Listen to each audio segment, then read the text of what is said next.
When students get in trouble at school, they're often removed from the classroom, suspended, or expelled. But now, more schools are trying alternatives that keep students in school. RadioActive Simone St. Pierre Nelson talks to an early advocate of one approach, called restorative justice. Sam Miller is a 6'6", 360-pound stand-up comedian. Portland! How you guys doing, man? This is how big I am. This is what I sound like. Sam's larger-than-life presence isn't the only thing that sets him apart on stage. In his comedy, he talks about his experiences with drug and alcohol addiction, incarceration, and homelessness. Offstage, Sam works with young people struggling with those same issues. He draws on his own experiences from his youth. My dad died when I was 12. I started doing drugs when I was 14. Things got really bad and they kept escalating. Escalating like when Sam was a sophomore and he got caught with marijuana at school. Sam remembers the moment he was arrested and handcuffed in front of his entire class. They took me to the office, and in the office there's a cop and a vice principal, and I kept doing the tough guy thing. Sam sat on one side of the office desk. The officer and vice principal sat on the other side. Sam tried to keep a brave face, but then his mom came and she joined them on their side. But then I just fell apart. He was alone. Yeah, it was like, okay, here we go. Like, it's war.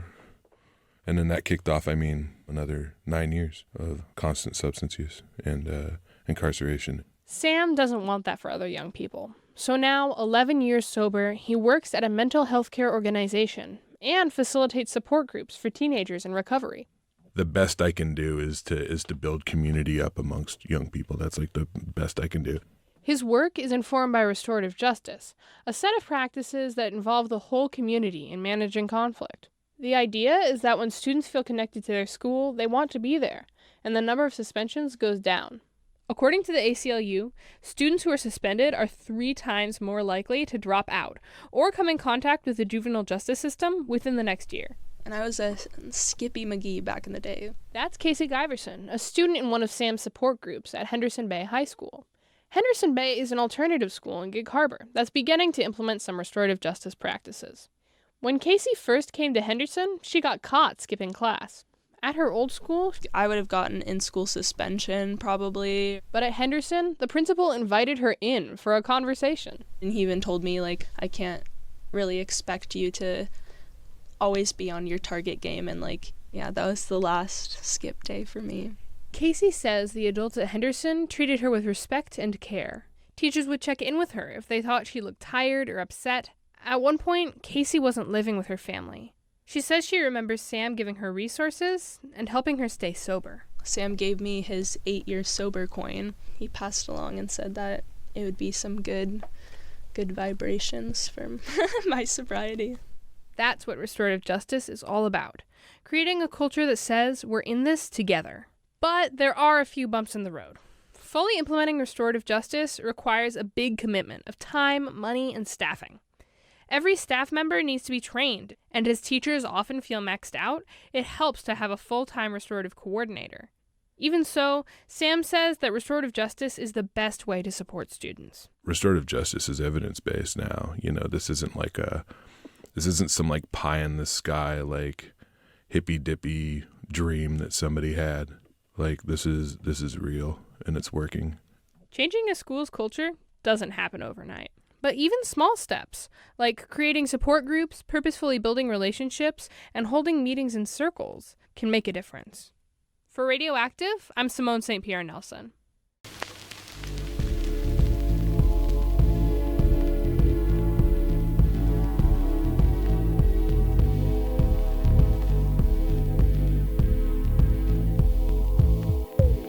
RadioActive Charlotte Engrove inherited her love of Filipino cooking from her grandmother.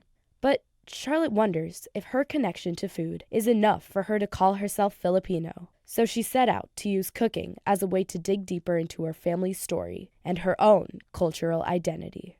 We don't go to church for Mass in my family. We go to my grandma's kitchen. Cooking is really a must for me. Food is my tie to my Filipino culture. The only words I know in Tagalog are busog, which means full, and masarap, which loosely translates to more delicious. But outside of food, I don't know much about my family's roots. For a while, I couldn't even locate the Philippines on a map. I wanted to learn more about my Filipino heritage. So I asked my mom and my lola, my grandma, to join me in the kitchen to pass down 3 of my favorite Filipino dishes, along with their stories. This is Erlinda Conde, That's my lola. and my dish is sinigang. This is sour broth, and we put some onion and... My lola grew up in a poor family in the Philippines. She got a college scholarship, studied chemistry, and went to work for the NBI. That's the FBI of the Philippines. When she learned about jobs in Chicago, she decided to immigrate. She brought 1 suitcase and $240, and it wasn't easy. Probably a good portion of my first year here. I'm always crying. She immigrated to Chicago in 1969.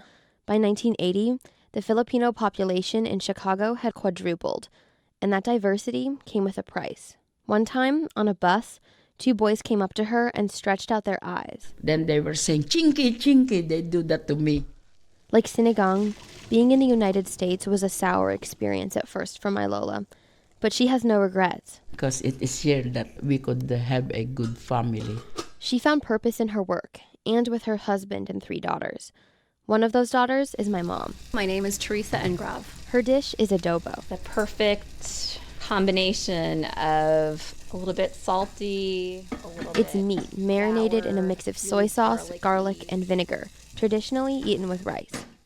My mom grew up in a Filipino household in a vibrant Filipino community in Chicago. But outside her house and neighborhood, It was all about assimilating and making sure we didn't have an accent. Lola didn't teach my mom Tagalog. And when she tried to learn it from her cousins, she struggled. You know, I'd speak and I'd have a terrible accent and they would tease me and the response would be, don't even bother. Even so, my mom still identifies as Filipino. She says there are certain things that only Filipinos know about, like gestures and shorthand, which make her feel like part of the community. Like pointing with their lips or, you know, a little bit of Tagalog mixed with English, mixed with Tagalog. Like many children of immigrants, my mom finds a way to preserve her heritage, but with a twist. Her favorite way to eat adobo is in a sandwich. You know, there's like a Filipino flavor in there. She's tried to raise me with that flavor in mind. So now it's my turn.